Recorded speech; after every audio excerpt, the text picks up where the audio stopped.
Yoav is a long-standing MRA. He's the chairman of the Israeli Lobby for Men and Boys, as well as a member of the director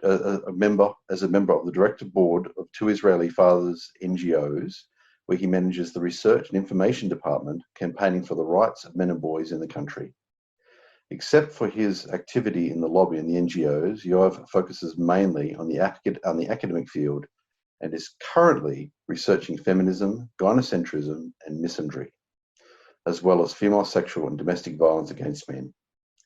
Yoav is also an active lecturer in the field of gender studies for men, focusing on critical research of feminism, as well as misandry and gynocentrism, and has studied groups in Israel.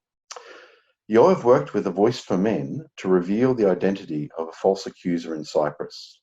Even today, after her conviction, the mainstream media still won't report her name, but we will. Her name is Freya Heath. Thanks for joining us, Yoav.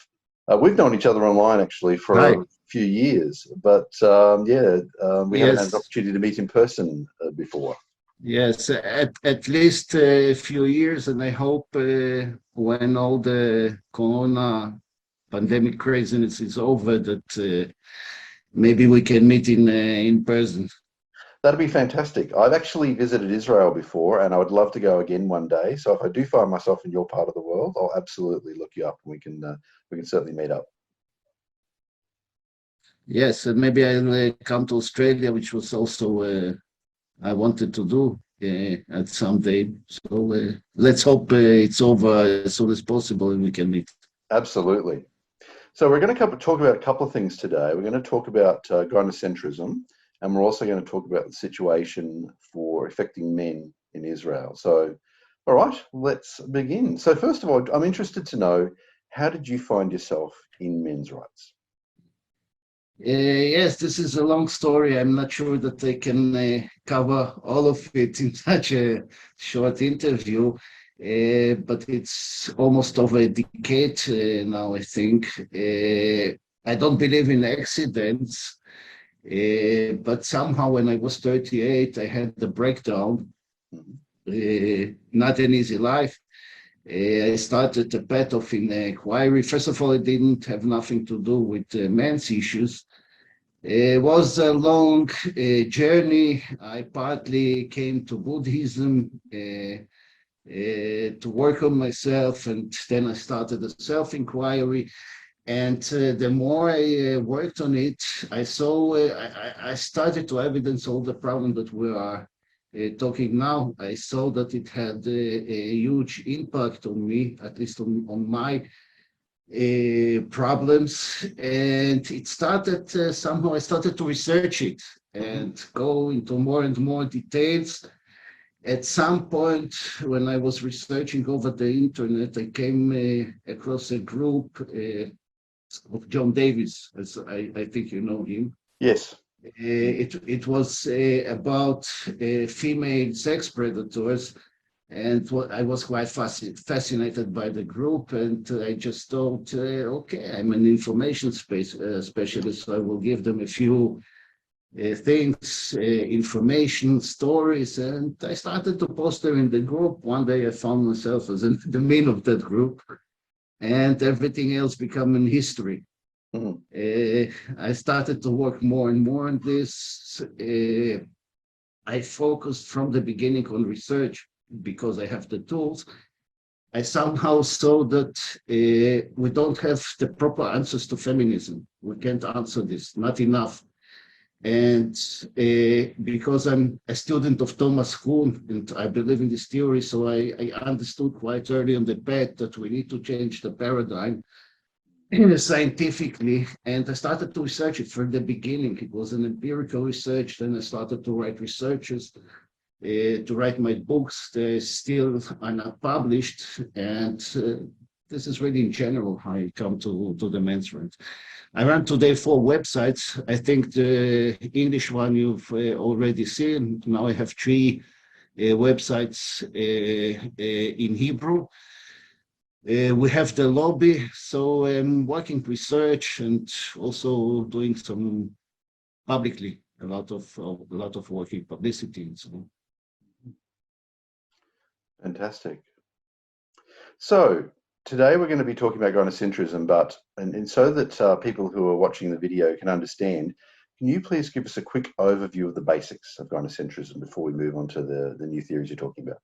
Yes, gynocentrism is actually, if we take about the word, if we take the words gyno and centrism, gyno means in Greek woman, and centrism comes from Latin. So it's a cultural, and I'm really, because I don't have so much time, I'm generalizing here. I'm talking in general. It's a system that puts women's needs, experience, and wants in the main focus of society.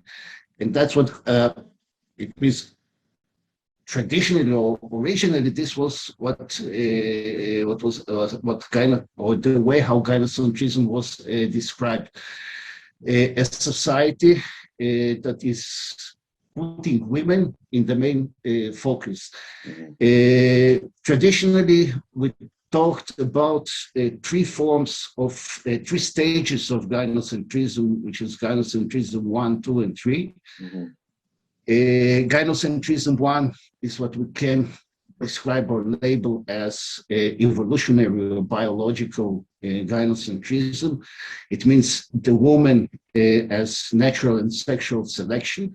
By the way, this is not only in human societies, we can see it almost in all primate societies. It's not something that is unique to us. So this is the first stage. Then we have the classic gynocentrism, the European gynocentrism, which is more known from the time of Eleanor of Aquitaine, even around 1200, till modern times. And this is then the third stage, which is feminism. Feminism is basically gynocentrism. It's only a radical and extreme form of gynocentrism. However, in my research, I expanded and elaborated on gynocentrism because this is a very narrow view of gynocentrism, which is much more than these three stages. And I wrote about it on my website, and expanded on the different aspects of gynocentrism. Which is, in my opinion, a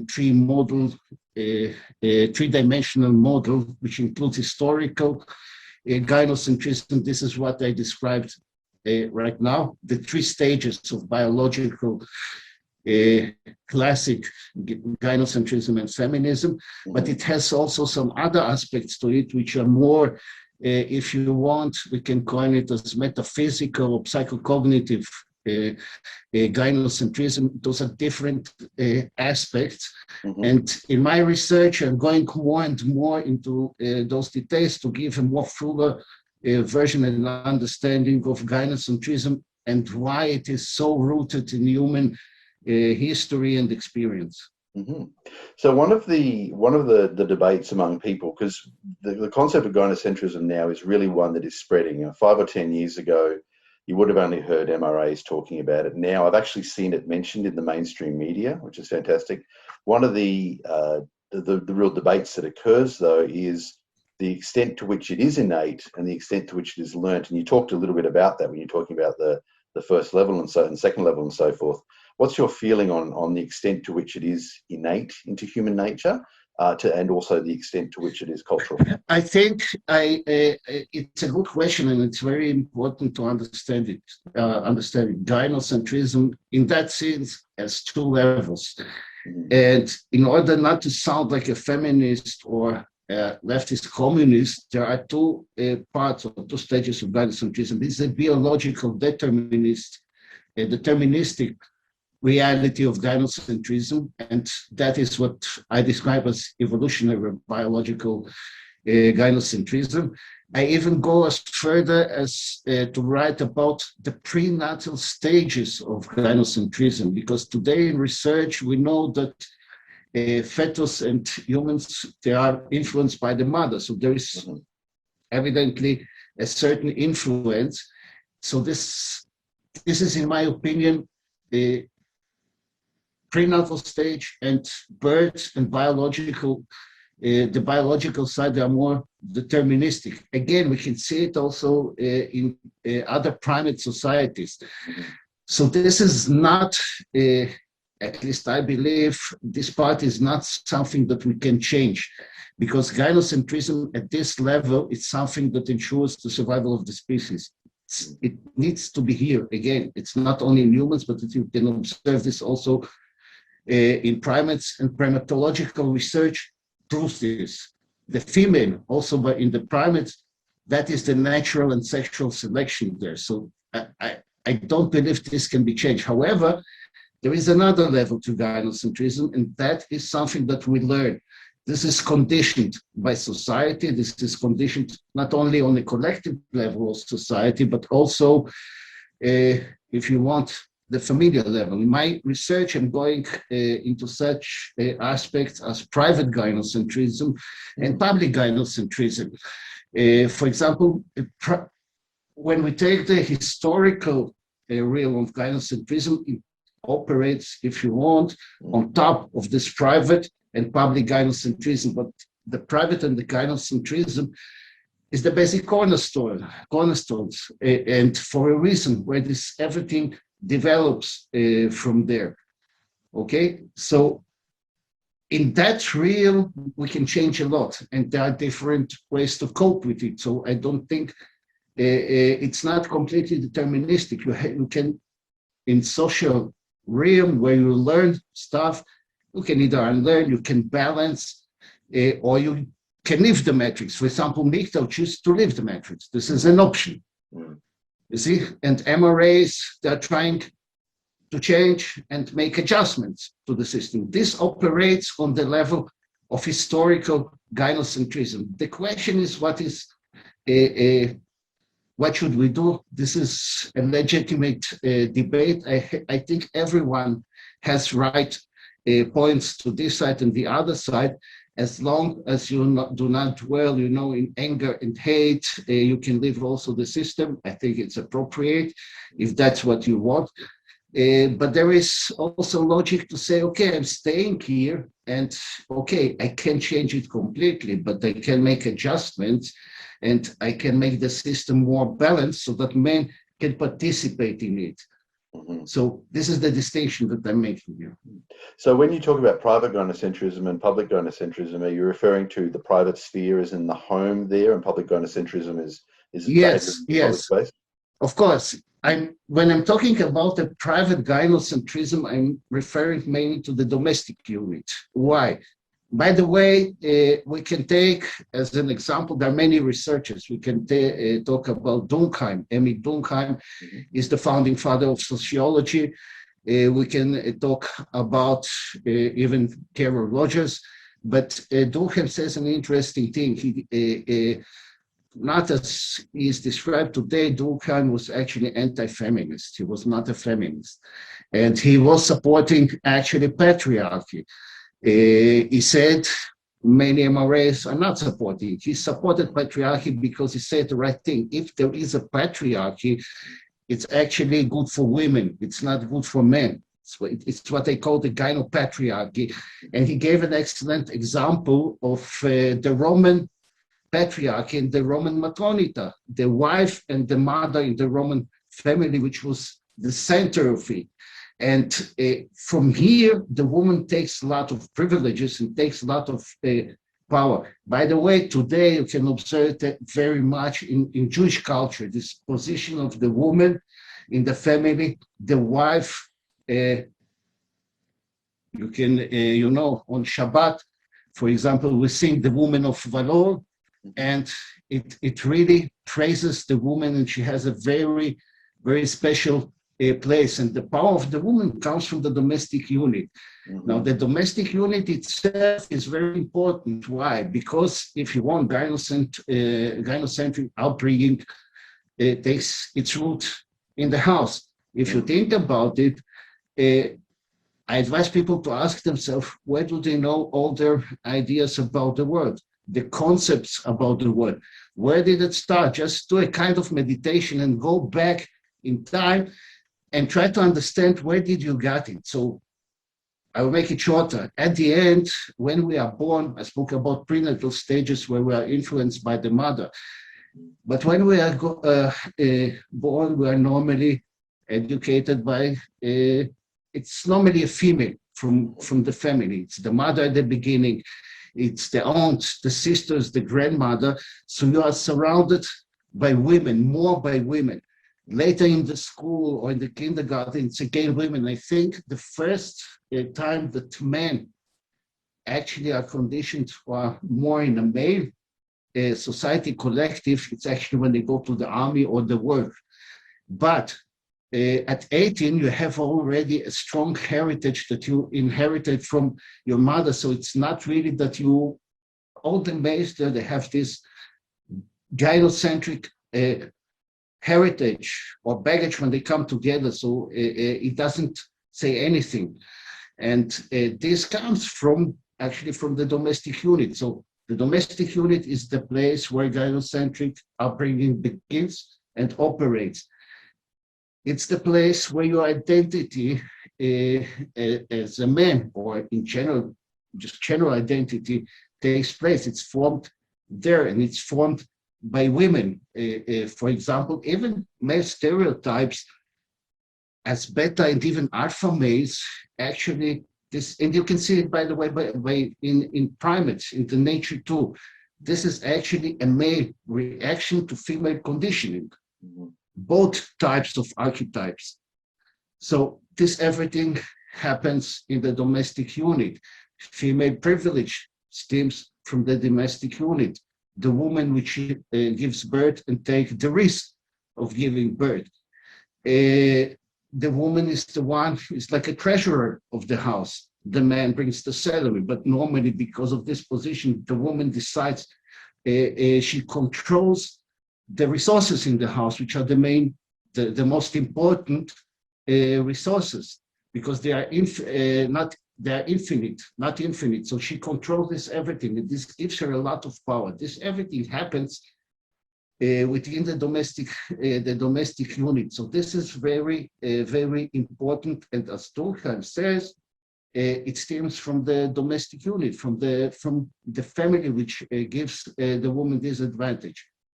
If we're talking about more aspects, like I call it the term, which is gynonormativity. Mm-hmm. The way we think, we experience the word, the way how we interpret the word. This is everything that is formed in this time in the domestic unit. And the science really show that the most important part is actually not our thinking brain, but the emotional primitive brain. Mm-hmm. And this is exactly when you are born. So this is everything is formed actually in the domestic unit, and it's influenced more in this period in time. So when men monopolize positions of power, they actually come already with a gynonormative baggage. Feminism says patriarchy supports men, but they have to prove this by facts, because otherwise this is not a logical, not a scientific claim. Show me. But when we look at facts, this is exactly the opposite. What we can see, that men, when they monopolize power, they do not support men. We can see it today. They support women, and they support the cause of feminism and gynocentrism. And this was all the time so. So to the assumption that men will automatically help other men, it's not rooted in facts. This must be proven, and it can be proven because we see that exactly the opposite thing is happening. And why? Because from the domestic sphere, and by the way, Pete Rivers and Rogers describe exactly those institutions where there is this influx of flow from ideas from the domestic sphere into the public sphere, where men take everything that they learned and were brought up with, and they exercise when they are at the position of power. For instance, Rogers and also Rivers, they are talking about female informal institutions or networks, which start in the domestic unit, and from there, women influence. Now, I can't really in a short time say everything how this works, but I just will mention such concepts as gynocentric myths, mythos, pathos, ethos, logos, which are operate here. And all of those ideas on a conscious level, they continue and flow from from the domestic unit of private gynocentrism to the public sphere. And in this way, we come with a lot of baggage, not only that what we inherited, but actually we have also a quite universal collective baggage of gynocentrism. To understand this, why this is so, again, I'm generalizing, I try to summarize this in a few sentences. Think about it. Earlier in human history, yes, people did not have the same communication as me and you have now. We couldn't speak about Skype. You're sitting in Australia, I'm in Israel. And earlier in history, this was impossible. But how comes that all those different cultures exhibit the same gynocentric values, the same gynocentric ideas, the same way how it functions? Yeah. It means that there is some conscious storehouse or repository conscious when we inherited this everything through those gynocentric myths, ethos, and pathos. It means there is something above this where we inherited. Of course, it can be different. You can see it in different ways in different cultures. This is true. But at the end, it's the same system. It's like if you take, for example, singers. Let's take the pop culture. Singers, art, poetry. So in different times, those artists interpreted those myths in a different way. Okay? But the message is still basically the same gynocentric message. It doesn't mean if it's the troubadours or our Disney World or pop culture or Hollywood, they are still sending the same message also. It's packed in a different way. And this is how it works. And it begins in the private sphere and it flows, domestic sphere, there it begins, it flows to the public sphere. And actually, it's always an interaction. It's interaction between both of them.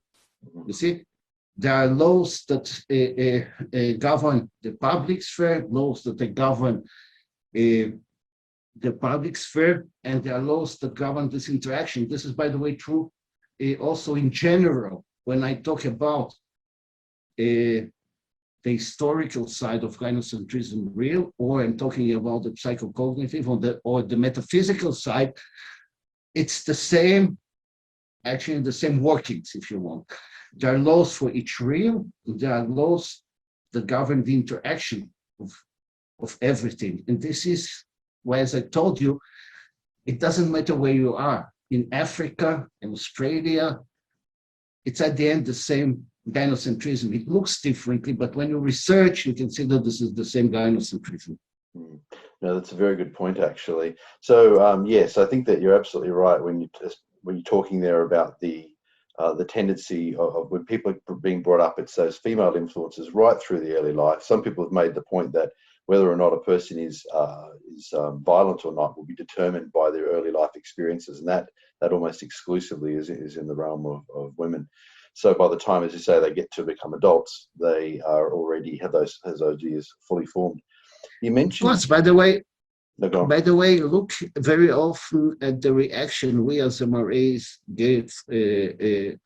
get back from society, and it's not only women; it's the same as men. Right. You must understand that those myths, it's a kind of, it's not religious, but it's a sacred reality for people. Okay, if you want a secular sacred reality, and if you talk against this, you desacralize it, and then you get all these answers. You get the shaming, you get the anger, you get everything, and you can hear it even. And by the way, personally, I was attacked more by men than by women. This is interesting. I think it's also a universal phenomenon. Why? Because men come already with this baggage, and because this is so sacred, it's almost a blasphemy to talk about it. Why? Because it is a myth. You must understand. The myth is something that explains human reality. For sure, at the beginning, it was the science in the pre-scientific stage.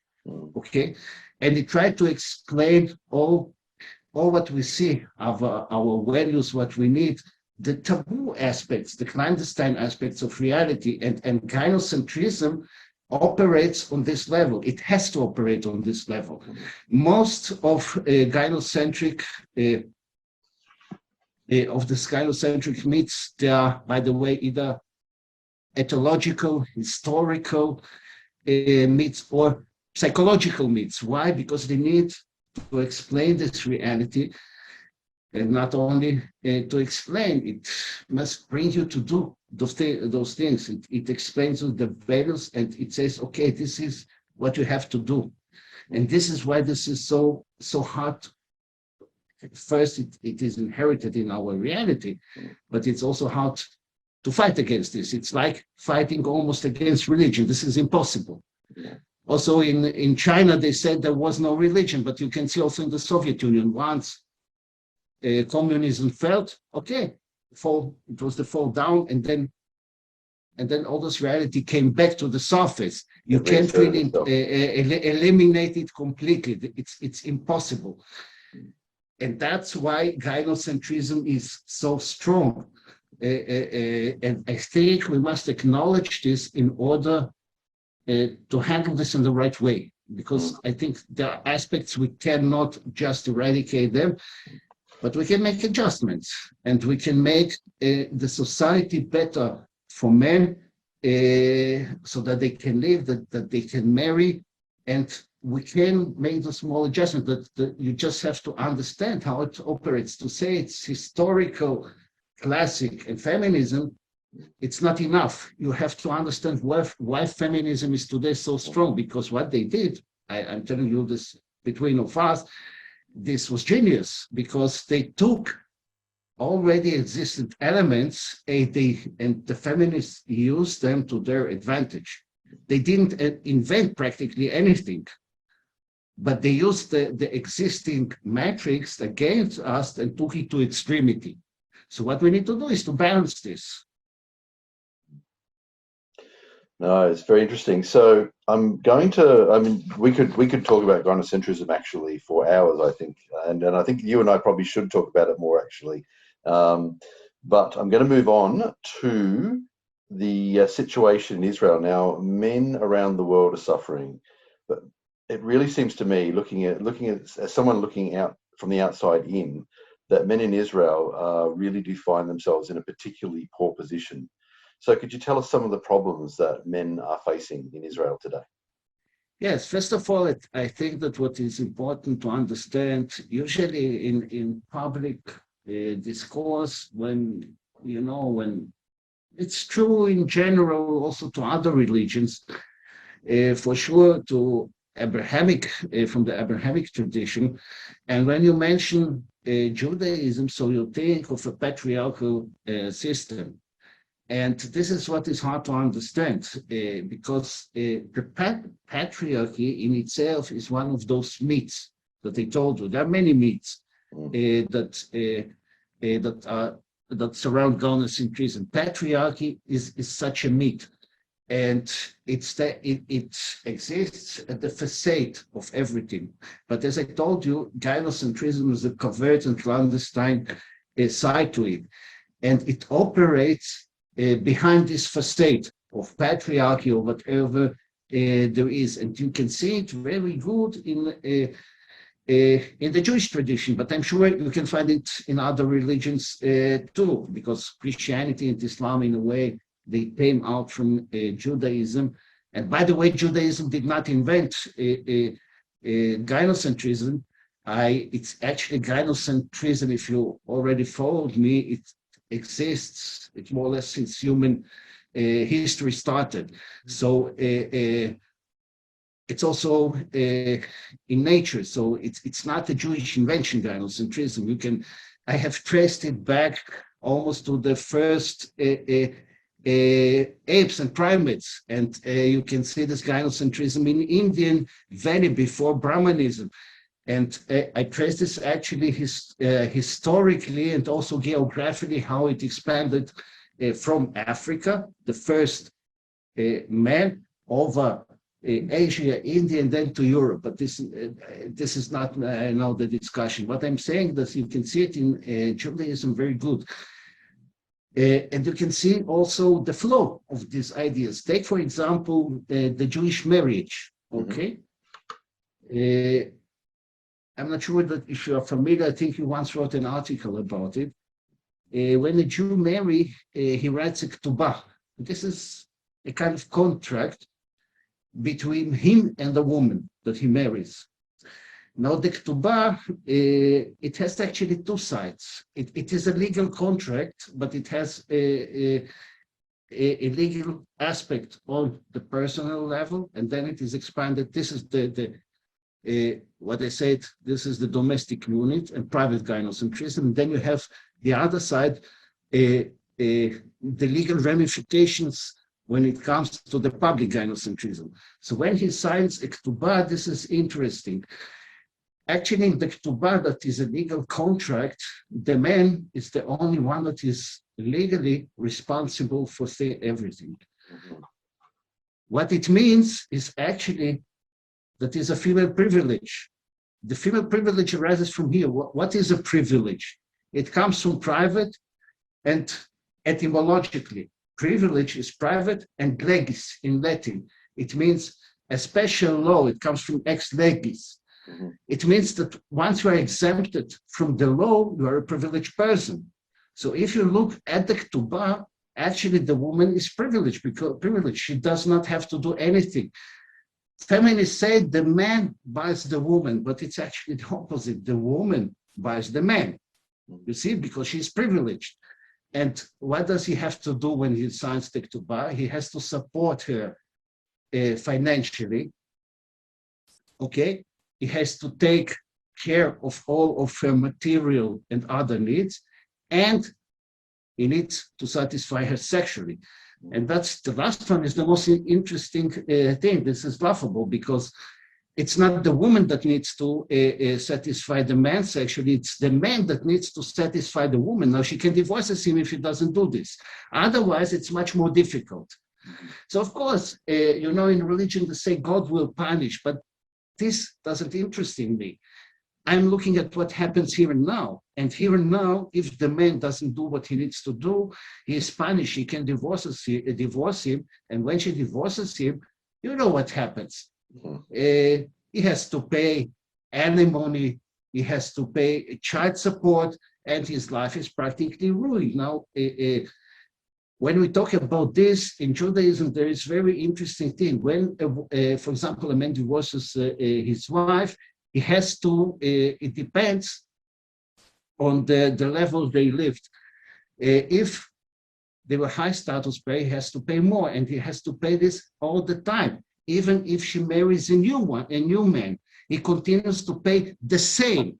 It means if he's rich, so he pays much more, and he has to pay all the time. It doesn't matter if she is married or not. Why? Here you can see the gynocentrism. In a way, he is punished for this. Other things, when the wife has an extramarital affair and she has kids, it belongs to the father, even if she has said and proven that it's not her kid. Right. He has to pay. It is regarded as his child. So in practical terms, it gives the woman the right to go and have extramarital affairs. Why? Because she also profits from this financially, and she's not punished for this. It is very hard, according to Jewish tradition, to prove that the woman was not faithful. It's almost impossible. So yes, the religion says if a woman cheats on you, this is terrible, and so on and so forth. But practically, there's nothing to do, okay? Because either way, your life will be ruined. So if you look at suicide in Israel, I'm not. It's 1 to 5. It's more of the world average. Why? because men are ruined in the marriage, in the divorce. They have to pay. They have to pay unproportionately. They have to pay all the time. Doesn't matter the status of the woman later. And this comes from the religion, you see? So this is the workings that I explained to you before. So the situation of men is very problematic. We have two different estimates, 20 to 30%. I researched this, 20% of children that are coming from extramarital affairs. Is that right? And I'm not wondering, and I'm not wondering why, because practically there are no consequences. It's incentivized, you could say, yes. And those are really some specific examples that they gave you, but in general, everything that you can find elsewhere regarding the situation of men, it's not different in Israel. You have everything here. It's only much worse than it is elsewhere. There is something also very special about Israel, and we talked about it. Israel is a country where you have both sides of modernity and tradition still interacting in the same society. It's not the only country. I think India is also a country like that. And so what it means that in Israel you have the same old gynocentric social contract, and men have to continue to follow it. On the other side, feminists are coming with a new one. They want a man to do this and this, but they don't want to abandon and abolish the old privileges they had. So the pressure on men in Israel is twice as big as everywhere, because and at a certain point, men crash here. You see, they crash because they can no longer stand it. So suicide is rampant in Israel. It's much worse than everywhere. It's about 1 to 5. I think the average is 2.8. Suicide, the gender gap of suicide in Israel, it's around 1 to 5. Right. Yeah. So it's on the highest. Five men for every woman. Yeah. Yep. Yes, 5 men for other women. Yeah. And you have no support. You have no empathy. Men are blamed for this. It's really, really terrible. The situation is really terrible. I've even heard stories now here in Australia, men that are in arrears on child support may be denied the right to leave the country, Australian citizens. But from what I understand in Israel, there are even cases of foreign men who have no right to work in Israel who are being refused the right to leave the country. Actually, this is true, but actually the problem is a different one. In a way, it's not only a misandrist system, but it's actually an anti-Semitic system against Jewish men, if you can follow me and understand why. Go on. Because when non-Jewish people marry here, they have a different law, and their situation is much better because they divorce on secular terms. When a Jewish man divorces, he is not allowed to divorce on secular terms. He has to divorce on religious terms. It means that in general, the situation of non-Jewish men is much better than that of Jewish men in Israel. And the Jewish country is the most anti-Semitic country in this way because it discriminates men not only on the level of gender, but also of the religion. As I understand, the rabbinic it's court. Something that is the rabbinic court. The rabbinic court manage the weddings, don't they? Yes. It doesn't matter if you go to family court according to the laws in the country. You still have to divorce on religious terms. It doesn't matter. Only non-Jews can divorce on secular terms. It really doesn't matter. Wow, that's extraordinary. Very different to our experiences here, where our entire marriage system here in Australia is secular, for example. So in a way, men are trapped. I think when I was talking to a lot of men, I suggested them, you know what? Say you are not Jewish, you changed religion, you become a non-religious, you have no affiliation, and marry, I don't know where, in Cyprus or in somewhere else. Don't marry as a Jew. because it's insane. If you marry as a Jew, then it's terrible. It's like a guillotine that stands on top of your head. Yep. If you are practically a slave to your wife because you can't do anything. Yeah. You can do anything. False allegations are rampant. 30% of married men experience false allegation. Awful. That is insane. Yeah. I'm talking about married men. I'm not talking in general. In general, when it comes to sexual assault, allegation of rape, sexual assault, it's more than 80%. Domestic violence, it's about 70%, 75%. And about of this, around 30% are married men that experience those allegations. So we have to finish up in a few minutes because there are quite strict time limits on ICMI speeches. But before we go, I just wanted to cover one last issue. So I mentioned earlier Freya Heath. She falsely accused 12 Israeli men of rape. She was subsequently convicted of causing public mischief in Cyprus for the false accusations and has recently announced an appeal against her convictions. So I understand, I'd like to know how those men were treated in Israel. I understand their names were circulated publicly. Yes, this was totally insane. The names were published. By the way, the names were published in some of them were minors, and this is even worse because they were not going to think. One of the guys that was 15 or 14, if I still remember well, his name was published, including his ID. And they published this everything.